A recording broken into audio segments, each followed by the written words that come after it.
yabyanze vano kwe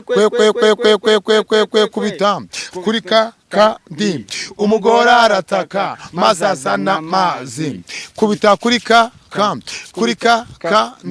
umugore arataka maze azana amazi kubita yego kubita uzi indirimbo ifite ubutumwa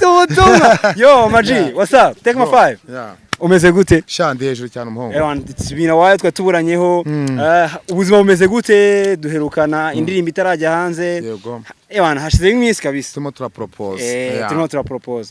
life imeze gute ubuzima bumeze gute life nyine muri iminsi nimaze iminsi ndi igiframane ndi muri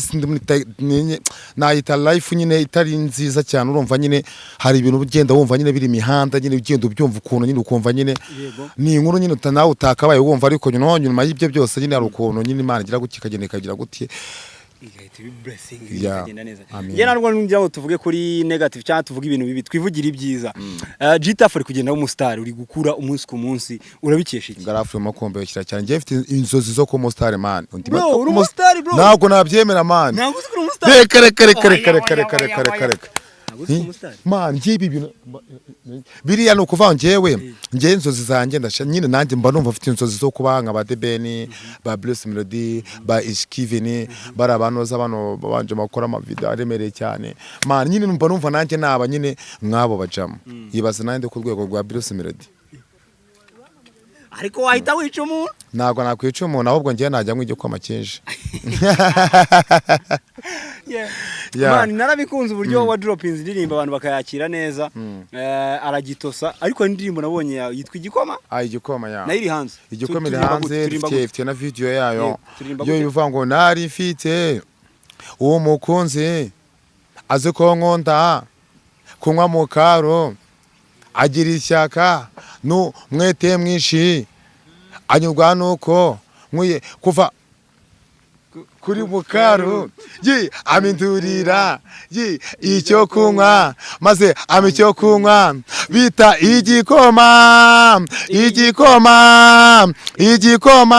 kime igikoma kime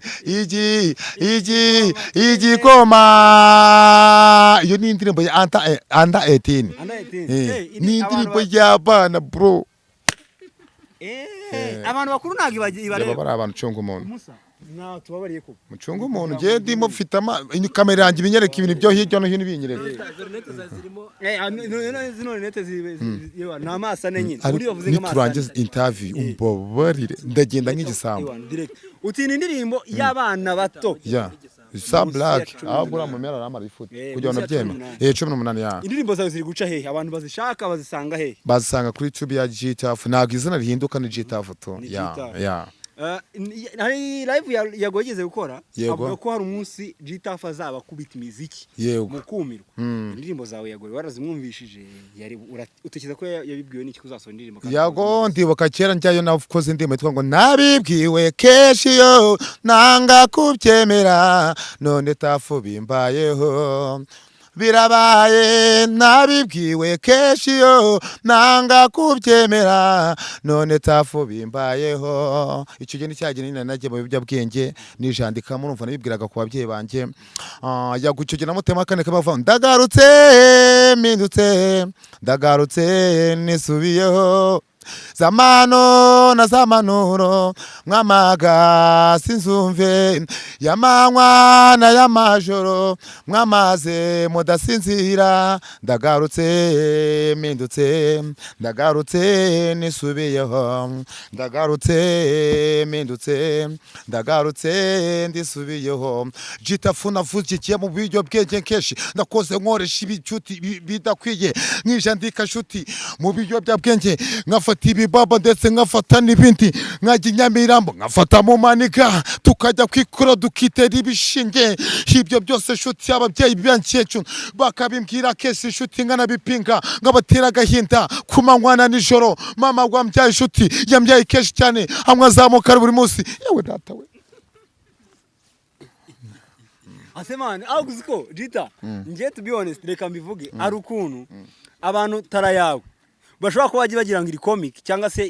ubikora ushaka gusetsa abantu ariko umusani wa danger man je nifite impano yigendera bro ahubwo ko umuntu ufite umuntu wenda mu manager ishatse ya mu manager wiyemera ko nshaka manager tipa mu manager uzagashaka ko na mu manager kandi aje ari manager wowe nawe ndashaka manager ufite ibiceri bro nanjye nimo njya studio ninywera igikoma ubone nanjye mbateme imirongo uririmbye ku ndirimbo yawe guhinduka wahindutse ryari ukavuga uti ngendetse ibyo bwenge iminduka hashize nk'imyaka ingahe iminduka iyo ndimo niyo nakuriye kwa Yego bwa mbere nyigerayo ndayikora niyamenyekana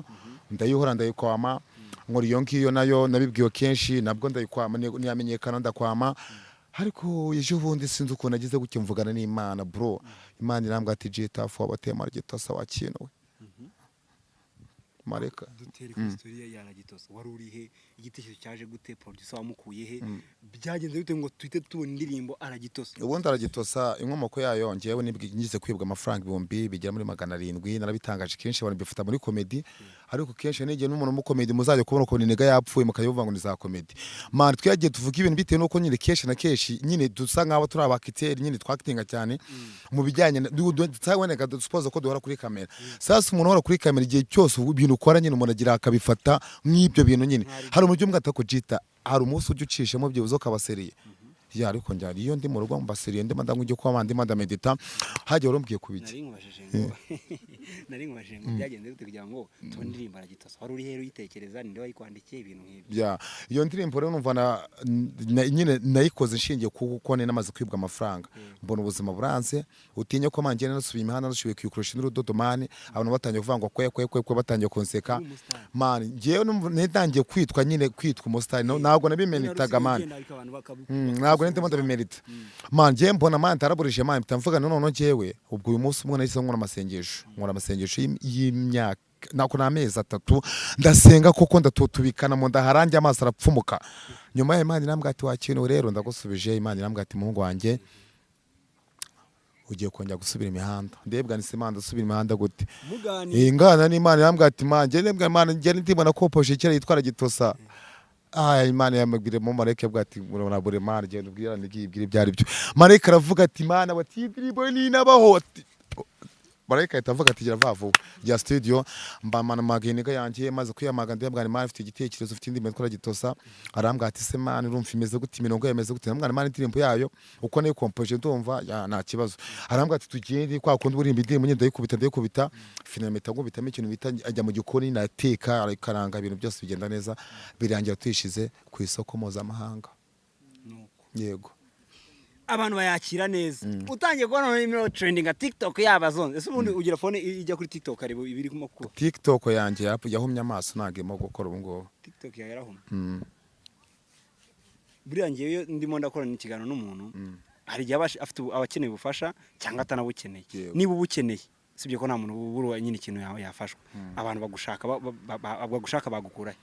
bashatse mu bijyanye bagira bagufashe wenda ku blessing niba afite fanta yikugurire niba agira ngo kwishyure studio yishyure niba agira ngo kwishyure video umuntu yagukura cyangwa se babonye management ntago twabimenya okay njewe icyo wakora wenda no kugira ngo wenda urabona ko public yaje umuntu kwireshina na keshi umuntu gwamagara ngo Jitafu ngo ibiki icyo wakora no